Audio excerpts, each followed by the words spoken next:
ऐसा लगा था कि जैसे कोई परी जंगल में अकेले घूमत होखी, जेकरा कथा कहानी में वन परी कहल जाला।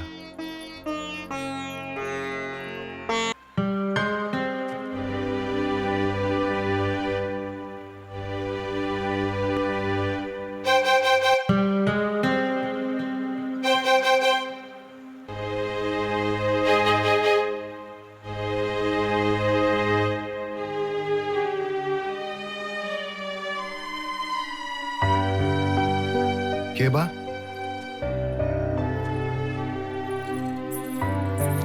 अरे सुना था।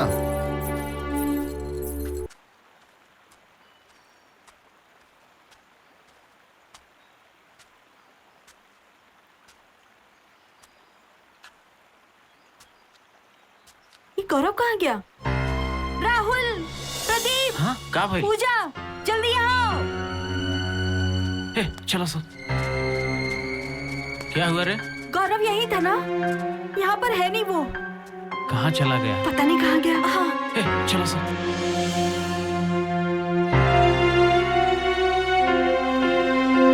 ढूंढने के चक्कर में अपना टाइम बर्बाद कर रहे हैं हम लोग। इसी तरफ देखते हैं, लगता है यहीं पता कहीं नहीं आया कहाँ होगा। चला गया है।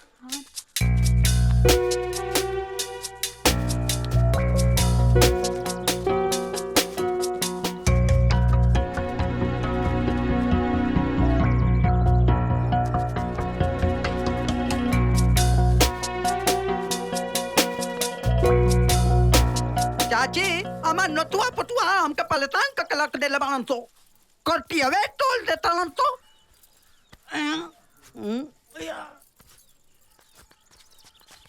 इनसे पूछते हैं।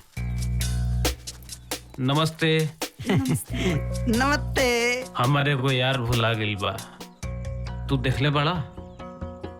यार तू लोग कहाँ से आइल बालदा?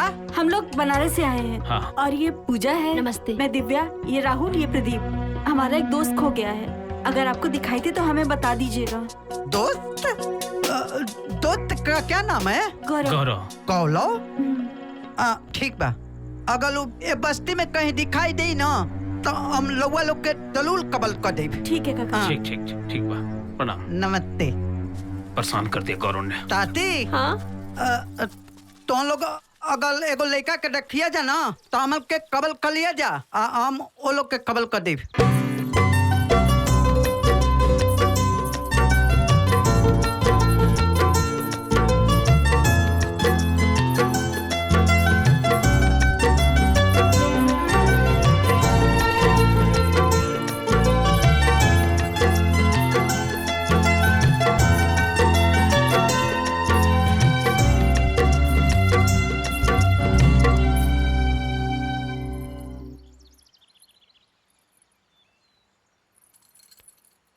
ऐसा लगा था कि जैसे कोई परी जंगल में अकेले घूमत होखी, जेकरा कथा कहानी में वन परी कहल जाला। ऐसा लगता कि जैसे कोनो हम सपना देख रहल बानी। हम एगो चित्रकार बानी, तस्वीर बनाइले। तोहरा कोनो दिक्कत ना होखे तो हम तोहार तस्वीर बनावल चाहतानी। हम अभी रंग के झोला लेके अभी नहीं। हाँ? अभी तो हमनी के मिलल बानी जा, थोड़ा सा वक्त बीत जाए दा। ठीक बा। ठीक बा। तो हम चलत बानी। फिर कब मिलबू? हाँ, जब तू चाहबा।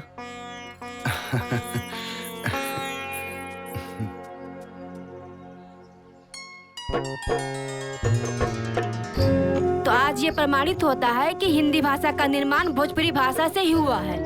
100%।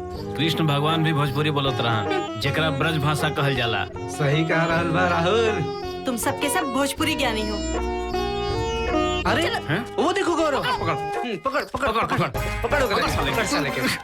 कमाल है, ये भी कहाँ गए लड़का रे? कहीं भी चला जाता अरे है। कहीं ना, यही आसपास घुमत रहनी। अरे आस पास ये तो हर बाप के बगीचा ना है, एजा जंगली जानवर भी होला, बुझला? छोड़ छोड़। पता बा, लेकिन असल में यह स्वर्ग है। हाँ बेटा, तोरा तो स्वर्ग लगी, काहे कि तोहार बाप फिलोसफी पढ़ा के भेजले बड़े ना। हमनी के तोरा खोजे के चक्कर में कितना कांटा घोपाइलू तो तोरा ना लोग की। अच्छा ये सब छोड़ो, पता है गाइस आज हम लोग क्या देखे? का यहाँ से करीबन 3 किलोमीटर दूर आदिवासियों की बस्ती है। अच्छा ये सब छोड़ा, हाँ? तू का देखला? हम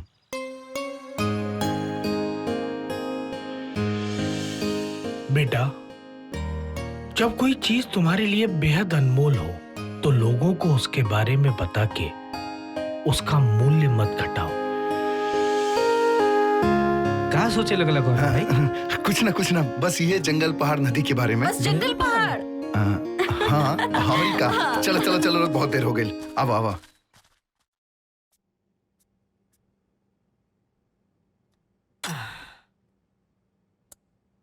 ला खीर टेस्ट करा।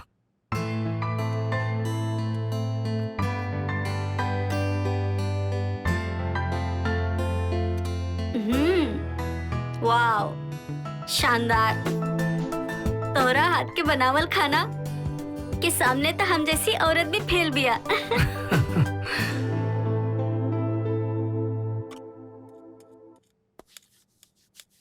आज लिखे खातिर हमरा दिमाग में कुछ ना रहल, ऐसे तोरा लगे चली आई नहीं।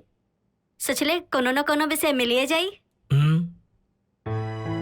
और तोहार बेटा भी नहीं खे तो हमार और तोहार साथ भी मिल जाई। अच्छा कह लो। मीना पूछा, का पूछल चाहता रू? हम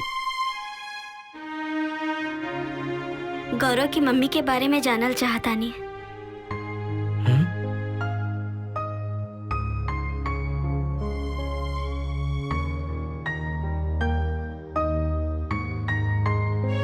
रउआ के टेंशन लेले की कोनो जरूरत नहीं खे, सब काल्पनिक रही।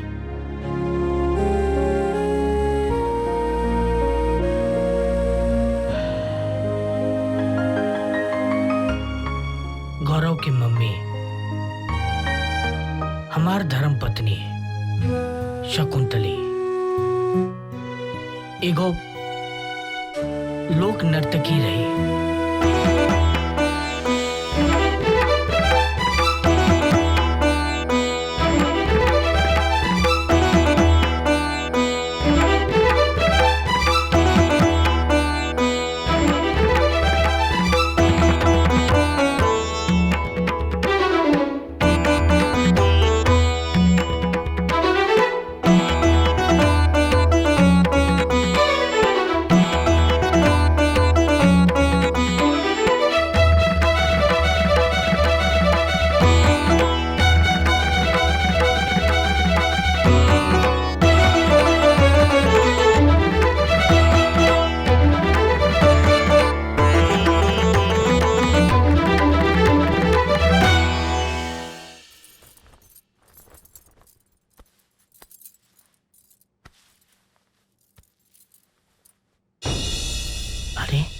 शकुंतली,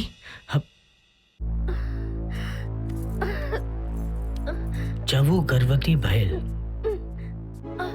तबले ओकरा अंदर अलग किस्म के बदलाव आवे लागल। बाकी मेहरारून के जैसन उहो पेट में होके वाला हलचल के बताइत।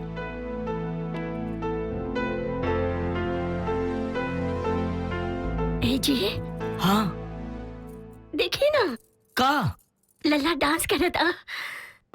हाँ, साचो। जब शकुंतली आखिरी महीना में रही तब एक दिन वो जोर जोर से नाचे लागल। हम ऊपर के कमरा में रहे।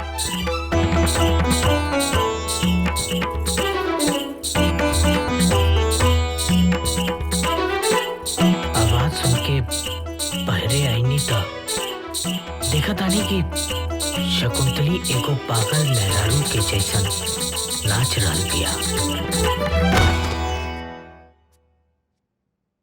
शकुंतली,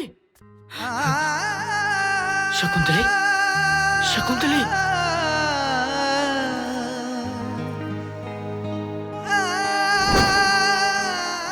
ओकर खून देख के हम घबरा गई और ओकरा तुरंत हॉस्पिटल ले गई।